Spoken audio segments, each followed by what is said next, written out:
বিপাশা ফিরে আসতেই সকলকে জানিয়ে দিল ছুটি আসল পরী। হ্যাঁ বন্ধুরা, সত্যিটা জানতে ভিডিওটা শেষ অবধি দেখতে থাকুন। ধারাবাহিকের শুরুতে দেখা যাচ্ছে অভি, ঠাম্মি, হিরণময়, জ্যোতির্ময়, ঝুমকি সবাই মিলে তো রাধাকৃষ্ণর মন্দিরে চলে এসেছে। অভি তো তখন ছুটি আর শতরূপাকে খুঁজছে, কিন্তু চারিদিকে কাউকে তো দেখতে পায় না। মনে মনে বলছে ছুটি আর মা কোথায় গেল।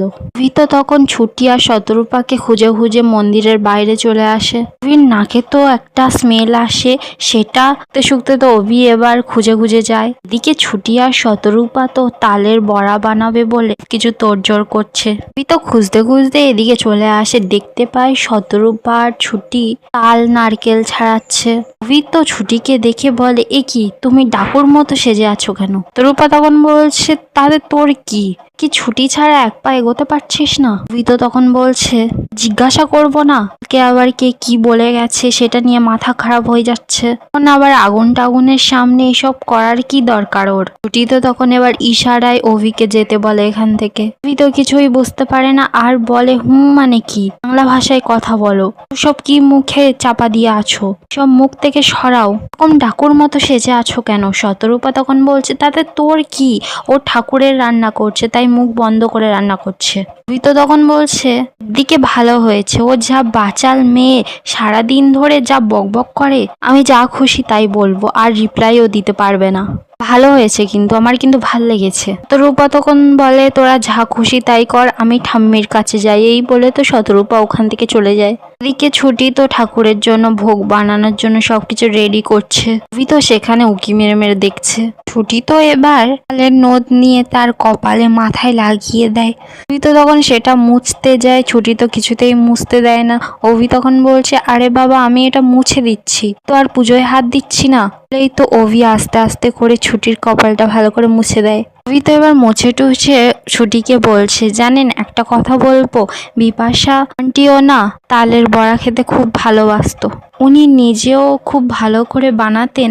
আজ অনেক দিন পর জানি না কেন ওই গন্ধটা নাকে আসছে। অভি তো এবার ছুটিকে বলছে, আরে আপনি একটু উঠে আসুন না, একটু কথা বলি, অনেকক্ষণ ধরে এরম ভাবে চুপ করে থাকা যায় নাকি, হুঁ করে, আসুন না উঠে। ছুটি তো এবার ওখান থেকে উঠে আসে, উঠে এসে মুখটা খুলেই অভিকে বলছে, প্রথমত বিপাশা আন্টির এইটা তালের বড়া পছন্দ আমি জানি, তাই জন্য প্রসাদে তালের বড়াটা দেওয়া হচ্ছে, আপনার এখানে কোনো টিপ্পনি দরকার নেই। দ্বিতীয়ত, আপনার কি সমস্যা, এখানে রান্না করছি, রান্না করার সময় কথা বলতে পারবো না, আমি কথা বলতে পারবো না, আপনি এমন কেন ঝামেলা করছেন এখানে?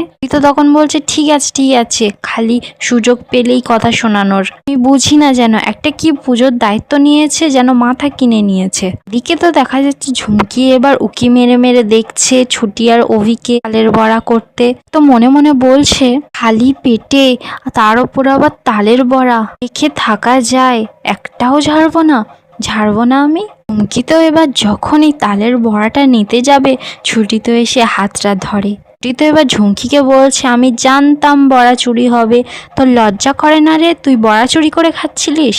তুইও তো তখন বলছে, আমি জানতাম হবে, হ্যাংলা শিরোমণি সারাদিন ধরে উপোস করবে, তাহলেই হয়েছে, দাঁড়াও আমি সবাইকে গিয়ে বলছি। এবার যখনই যেতে যাবে, ঝুমকি তো তখন বলছে, না না, আসলে আমি তো দেখতে এসেছিলাম কি খেয়েছি, আসলে আমার মায়ের জন্য পুজো তো, ছুটি ঠিক মতো বড়াটা বানাচ্ছে কিনা সেটাই দেখতে এসেছিলাম।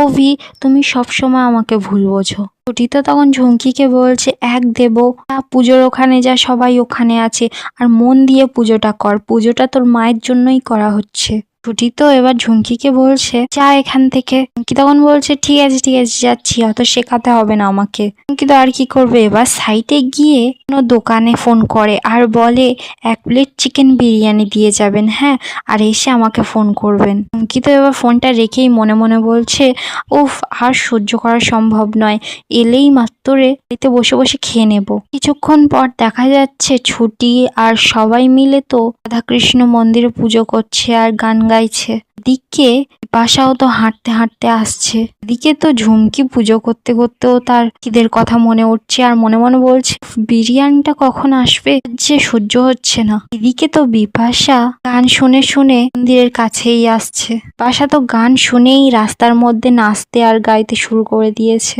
এদিকে তো কীর্তন শেষ হতে শতরূপা ছুটিকে বলছে, ছুটি কি গাইলি রে তুই? আমিও তো এদিকে মনে মনে বলছে এই মেয়েটার ব্যাপার কি আমি বুঝি না, ধর্মে কর্মে এত মন এত নিষ্ঠা, কিন্তু ও তো আমার পরি দিদি ভাই নয়, একটাই খুদর।